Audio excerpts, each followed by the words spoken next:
Relax bro. Alhamdulillah kembali lagi kita ke podcast Relax Bro. Jangan lupa terus follow kita, share, like dan juga subscribe kita di semua platform social media kita. TikTok, Facebook, Instagram, Spotify dan juga YouTube. Supaya insyaAllah Relax Bro terus bersama-sama dengan anda semua. Dan kita ada lagi satu topik. Topik ini sebenarnya evergreen. Dia Pada topik saya dia takkan basi takkan basi lama-lamanya. Cuma dia ada timing dia. Okay. Actually benda ni dah setahun lebih dah. Kes Dia ni daripada tahun 2022 tak salah saya. 2022 setahun, which is kes Ni Eileen. Sepatutnya kita sentuh pada minggu yang lepas. Tapi kita tengok masih lagi orang duk sibuk berikan pendapat dan pandangan. Kita tunggu Ada yang jadi lawyer, di netizen jadi lawyer, ada netizen jadi pendakwa raya, ada netizen jadi ketua hakim, ada netizen jadi mufti. So jadi tak apa, terpulang itu pandangan masing-masing. Cumanya dalam kes Ni Eileen ini, untuk semua faham apa yang dibuat oleh Ni Eileen memfailkan satu file, iaitu mempertikaikan keabsahan ataupun bidang kuasa Dewan Undangan Negeri Kelantan untuk menggubal enactment jenayah syariah terhadap 20 kesalahan. Okey, 20 perkara. Okey. So itu yang Ni Eileen lakukan. Okey. Kes ini sebenarnya kalau diteliti ia hampir sama dengan kes Iki Putra pada tahun 2021. Iki Putra melakukan hal yang sama, iaitu beliau memfailkan saman ke atas Dewan Undangan Negeri Selangor, menyatakan bahawasanya Dewan Undangan Negeri Selangor tiada kompetensi ataupun tidak ada bidang kuasa untuk membentuk ataupun menggubal undang-undang berkaitan dengan liwat. Kenapa? Kerana bagi beliau ada pertindihan kuasa dengan undang-undang yang telah digubal di bawah Mahkamah Persekutuan, iaitu undang-undang civil, iaitu Penal Code 377 A sehingga D, seingat saya, antara tu boleh rujuk, yang maksud daripada kesalahan tersebut adalah yang melibatkan liwat. Okey. So Ni Eileen ada 20. Dia sama saja. Okey. Saya tak mau masuk isu politik, minta maaf isu politik murahan. Kerana isu politik murahan ini dia akan babit ini negara kita telah hancur, undang-undang Islam telah diperkotak-katikkan, diperkosa. Itu kan ada yang dikatakan nak sembahyang hajat. Ada yang kata ini adalah permulaan untuk membatu nesankan Mahkamah Syariah. Saya tak mau topik tu. Sebab apa? Sebab kalau nak dibangkitkan dari sudut masa, tarikh, timing, ada masa zaman PH dengan PN, minta maaf, ada masa PH dengan Bersatu pada waktu itu, ada masa ketika mana PN, ada ketika mana zaman PN dengan BN, okey, dan ada masa sekarang. So maknanya masa ini dia kita dah buat macam mana? Dia orang ni angkat file bawa kepada Mahkamah Persekutuan, okey, pada time masa tu. Siapa memerintah dan memimpin masa tu nak kacau mahkamah macam mana? Ini Mahkamah Persekutuan. Bidang kuasa ketua hakim. So, kalau kita masuk campur, tak boleh difailkan. So, ada problem juga.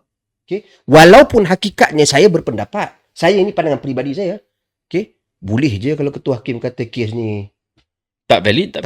Itu terpulang pada pendapat ketua hakim lah. Tapi dia nak mendengar. Petition itu hak dia.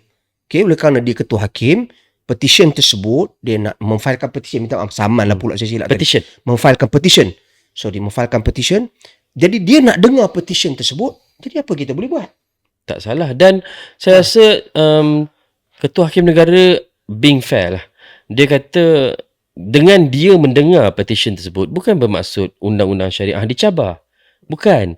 Dia akan memberikan satu lagi perspektif melihat kepada kemungkinan untuk reform undang-undang syariah yang lebih memberi kepada kebaikan pada agama Islam. Itu dia punya alasan.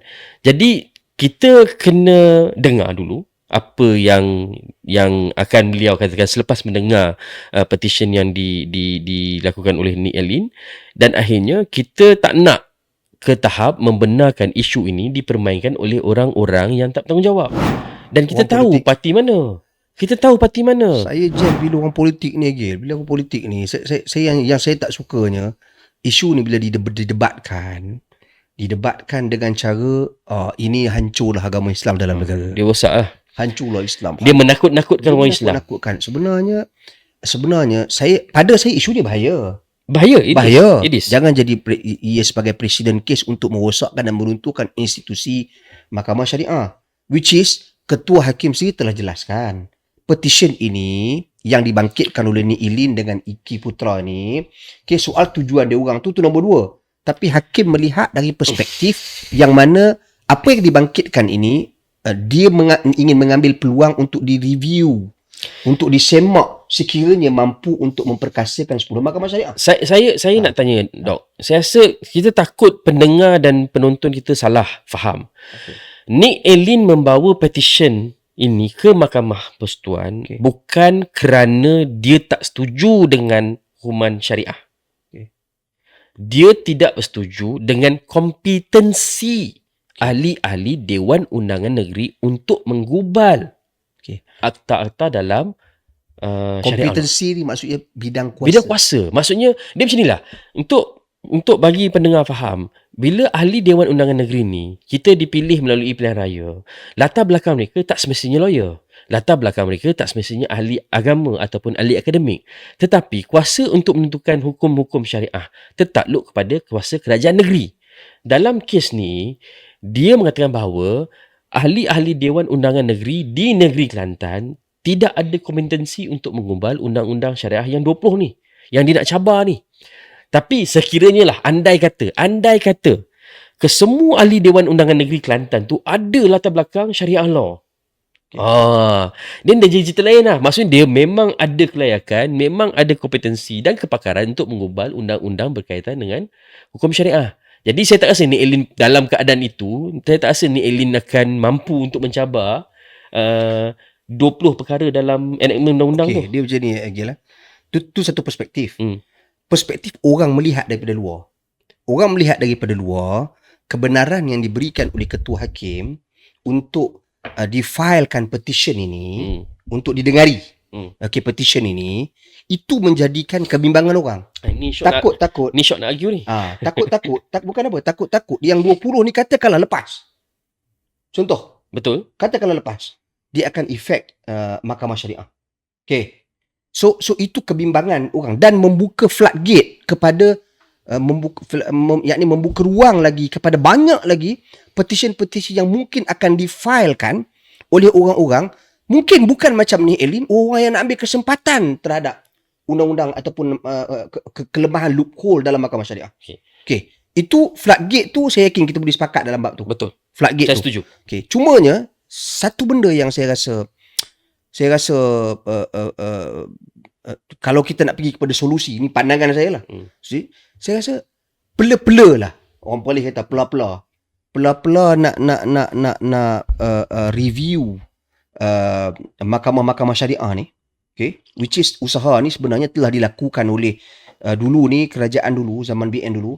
Dan saya ingat lagi Datuk Seri Jabir Khair masa tu Menteri Agama pusing setiap negeri untuk penyelarasan mahkamah-mahkamah syariah untuk di-upgradekan. Satu dari sudut RU 355. Masa tu usaha tu telah dibuat pada waktu tu sebelum peralihan kerajaan 2018. Okay. Lepas tu naik PH. Lepas tu naik PN. PN pun perkara tersebut tak diteruskan kerana sibuk dengan COVID lah, macam-macam lah. Kemudian BN. Okay. Kemudian sekarang lah. Okay. So jadi usaha untuk naik taraf mahkamah syariah saya rasa perlu diperhalusi up to the level teliti balik untuk penyelarasan antara undang-undang civil dengan enactment jenayah syariah supaya tak timbul perkara-perkara seperti ini ke depan. Saya rasa perlu dikaji secara menyeluruh. Jadi cantik sebenarnya bila kerajaan hari ini telah melantik Mawid Majlis Agama Islam Wilayah sebagai sahabat mahkamah untuk menjadi pembantu kepada kerajaan kepada Majlis Agama Islam kepada Kelantan. untuk imagination and kelantan kan, untuk memberikan penjelasan dan penerangan. Okey, dalam sesi tersebut lah. Okay.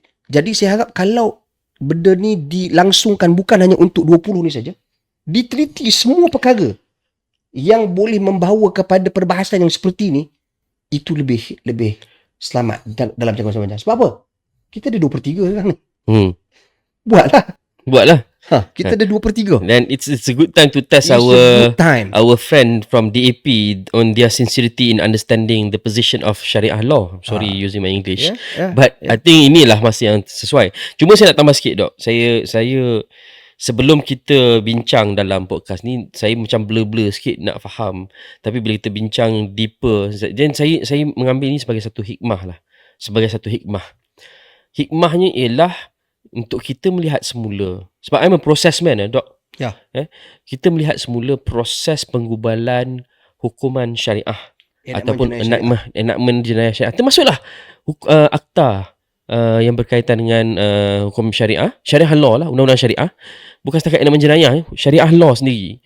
Kerana kalau kita ambil contoh, undang-undang ataupun dasar-dasar yang ditentukan di peringkat kerajaan persekutuan, penggubal dasar yang kita ada dalam Dewan Rakyat tu adalah ahli-ahli parlimen, dan latar belakang mereka yang pelbagai, dan dasar-dasar ni lebih kepada dasar-dasar yang menentukan kehidupan masyarakat secara keseluruhan yang tidak menyentuh syariah.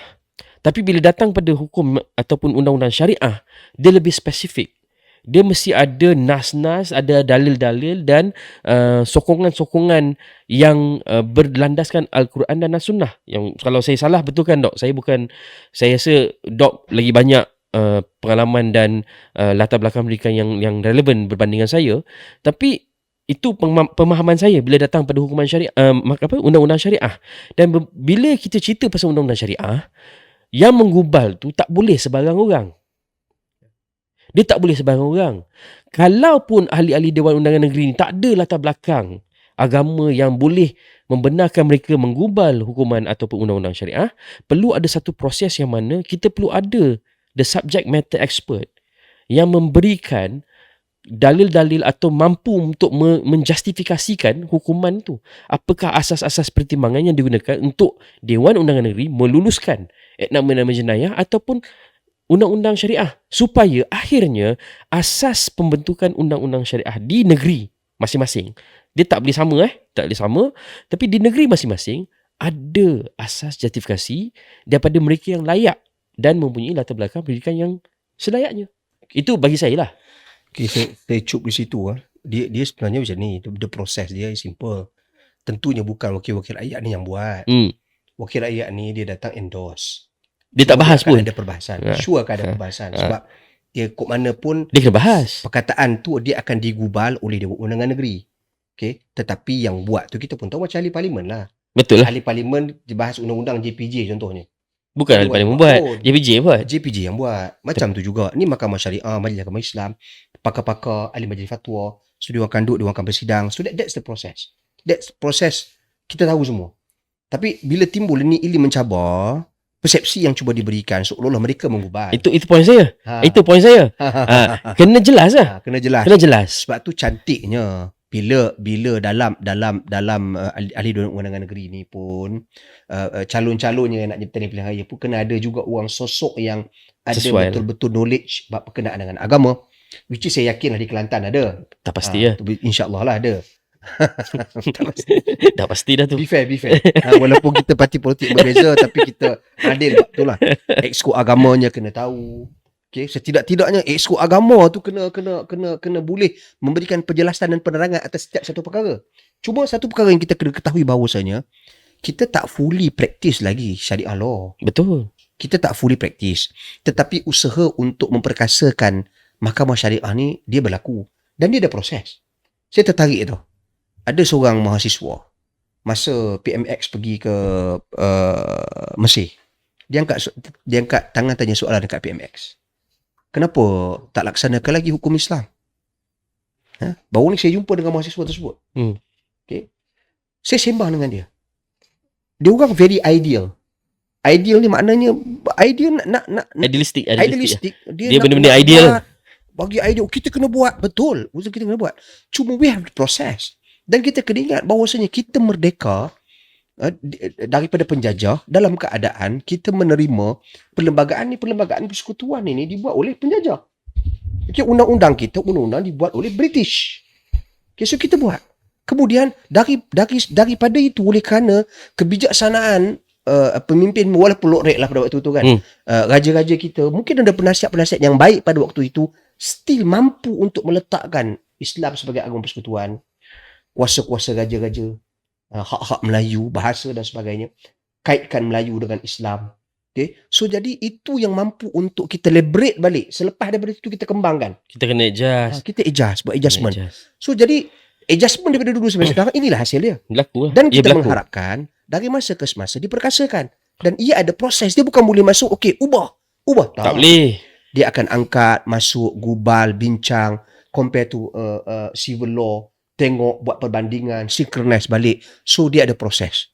Cuma apa yang saya harapkan, satu, yang pertama sekali, jangan ada orang beri peluang kepada orang-orang yang kita tengok memang bertujuan nak ambil kesempatan untuk bawa kes-kes seperti ni. Dia minta maaf, ada orang yang kita tengok memang dia ni, dia ada, dalam Arab dia kata ada haqad. Haqad ni macam dia ada rasa macam dengki dengan agama ni. Dia tak boleh. Dia tak puas hati je. Bab-bab Islam dia kan tak puas hati. Okay? Contoh berkenaan dengan apa ni, kalau bab-bab contoh ISIS, dia komen kata maki Islam, maki negara-negara Islam contohnya. Tapi bab Palestin, Israel dia diam. Dia tak kutuk Israel pun. Jadi kita nampak orang macam ni, ini adalah syaitan hidup lah. So jadi ini saya kira clear cut. Dia ada orang macam ni. Adalah, syaitan hidup tu wujud lah. Dia ada. Syaitan memang hidup pun. Hidup sampai ke hari kiamat. Tapi dia ni syaitan bertopi manusia. Dia ada. Kita tengok orang macam ni bila cakap hak asasi, cakap bab liberal, cakap berkenaan dengan ini hak asasi, gila-gilanya. Tapi bila bercakap pasal Israel, tekanan kat atas Palestin, tak bercakap. Dia tak respon. So maknanya kita nampak orang macam ni, dia wallahu a'lam, kita tak nak tuduh dia munafik ke tidak, tetapi ciri-cirinya ada di situ. Jadi orang macam ni kita tak nak. So yang kita saya bimbang adalah floodgate ni. It's a Pandora box that shouldn't be open. Once dibuka, ni nanti akan banyak lagi.